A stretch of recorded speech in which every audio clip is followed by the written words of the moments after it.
Salut à tous, c'est Récap de film. Aujourd'hui, je vais récapituler un film intitulé The Reader de 2008. Le film commence en 1995 à Berlin en Allemagne. Wai rencontre Michael Berg qui est avocat de profession et il prépare du café pour lui et une fille. Michael est un homme d'âge moyen qui divorce. Après le départ de cette fille, Michael regarde par la fenêtre et voit un train passer, ce qui lui fait revenir en arrière à temps pour se remémorer son histoire. En 1958, on voit Michael Berg, 15 ans, marcher dans la rue sous la pluie. Soudain, sa santé commence à se détériorer et il vomit partout. Il s'arrête à côté d'un appartement et soudain une dame y arrive. Le nom de cette dame est Anna Schmitz qui aide Michael et le dépose chez lui. Le médecin vérifie Michael et révèle qu'il a reçu un diagnostic de scarlatine et qu'il lui faudra des mois pour se rétablir complètement. Après avoir récupéré, Michael décide d'aller chez Anna avec des fleurs pour la remercier. Il arrive chez elle avec des fleurs et la remercie de l'avoir aidé ce jour-là. Lorsque Michael décide de partir, Anna l'arrête et lui demande d'attendre pour qu'ils puissent partir ensemble. Michael commence nerveusement à attendre là-bas et essaie de jeter un coup d'œil dans une autre pièce où Anna changeait les vêtements. Soudain, Anna remarque que Michael la regarde et Michael se sent gêné par ses actions et quitte rapidement sa maison sans un mot.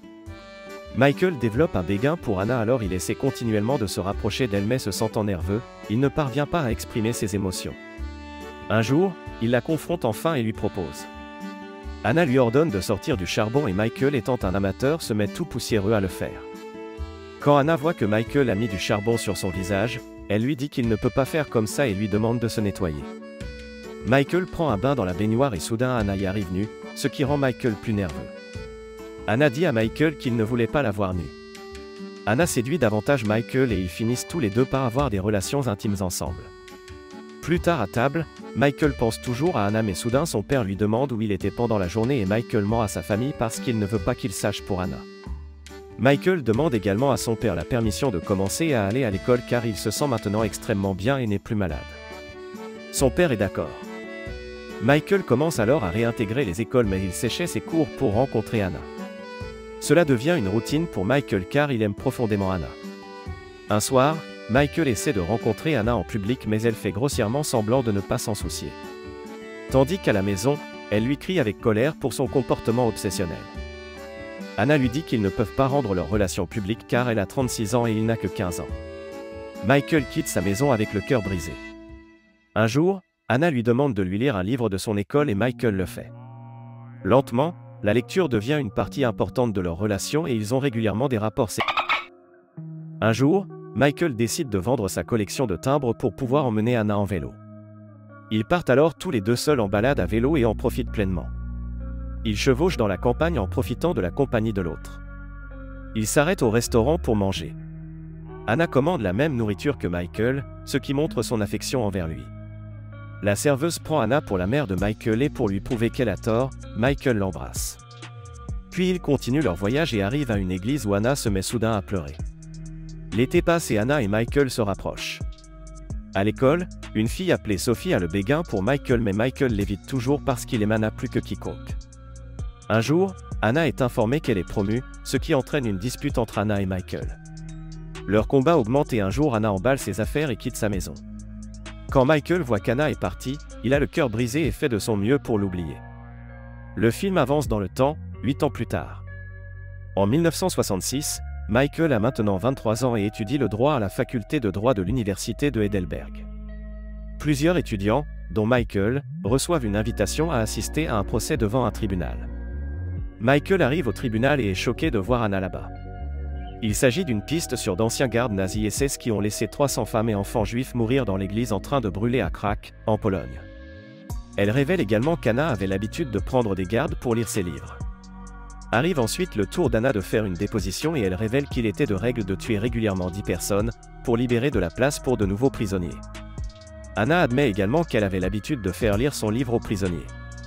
Enfin, Anna raconte que l'incendie de l'église n'était pas un accident mais un complot préplanifié. Le juge montre ensuite le rapport du garde d'Anna qui révèle qu'aucun des gardes n'était là, mais Anna choquée révèle que c'est faux et qu'ils le savaient tous. D'autres accusés témoignent alors contre Anna dans l'espoir de lui faire porter tout le blâme. Ils disent tous qu'Anna était aux commandes cette nuit-là et que c'est probablement elle qui a fermé toutes les portes de l'église.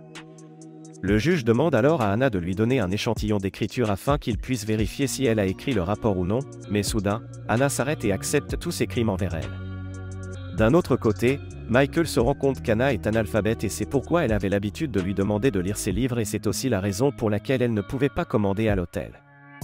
Anna a gardé son analphabétisme un très grand secret pour tout le monde. Attristé, Michael parle avec son professeur et lui demande s'il pourrait aider Anna d'une manière ou d'une autre. Son professeur révèle qu'il est impossible de l'aider, car elle a accepté les crimes par elle-même.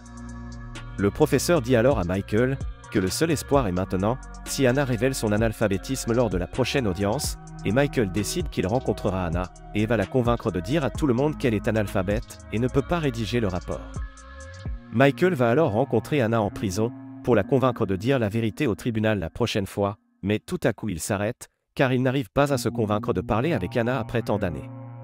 Lors de la prochaine audience, le jury et le juge trouvent Anna responsable de 300 meurtres, et la condamnent à la réclusion à perpétuité. Le juge ne donne que 4 ans et 3 mois aux autres gardes.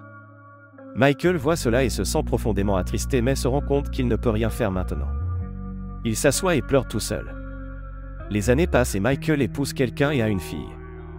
Mais finalement le mariage de Michael échoue et il divorce. Un jour, Michael découvre les livres qu'il lisait à Anna. Ensuite, Michael commence à s'enregistrer et envoie des cassettes à Anna pour qu'elle puisse apprendre à écrire et à lire. Lentement, Anna s'améliore de jour en jour et apprend à lire et à écrire et elle envoie également des lettres à Michael. Il reçoit les lettres d'Anna mais Michael ne répond jamais. Après avoir suffisamment servi, le jour de la libération d'Anna arrive et Michael reçoit un appel pour l'aider car elle n'a personne. Michael va rendre visite à Anna et ils parlent après de nombreuses années. Anna est heureuse de voir Michael mais Michael agit comme s'il ne se souciait pas d'elle. Michael demande à Anna si elle pense encore au passé. Anna répond qu'elle pense à leur passé mais Michael révèle qu'il parle de la guerre. Cela bouleverse Anna et Michael part. Le jour de la libération d'Anna, Michael arrive avec des fleurs, mais il apprend qu'Anna s'est pendue et qu'elle n'est plus. Elle a laissé ses économies qu'elle voulait donner au peuple juif. Michael accepte de réaliser le dernier souhait d'Anna. Michael se rend à New York où il rencontre Elena et lui donne l'argent d'Anna. Il lui raconte également sa relation avec Anna et comment elle était analphabète. Au départ, elle refuse de prendre l'argent mais accepte plus tard d'en faire don à une association caritative juive. Aujourd'hui Michael avec sa fille de 21 ans qui vient de rentrer conduit quelque part. Sa fille demande où ils vont et Michael révèle que c'est une surprise. À leur arrivée sur place, il visite la tombe d'Anna et là, il lui parle de lui et d'Anna. C'est ainsi que le film se termine. Veuillez aimer et vous abonner et commenter si vous avez aimé ce film. Merci encore d'avoir regardé et à la prochaine fois. I can't take no loss. I don't even know what it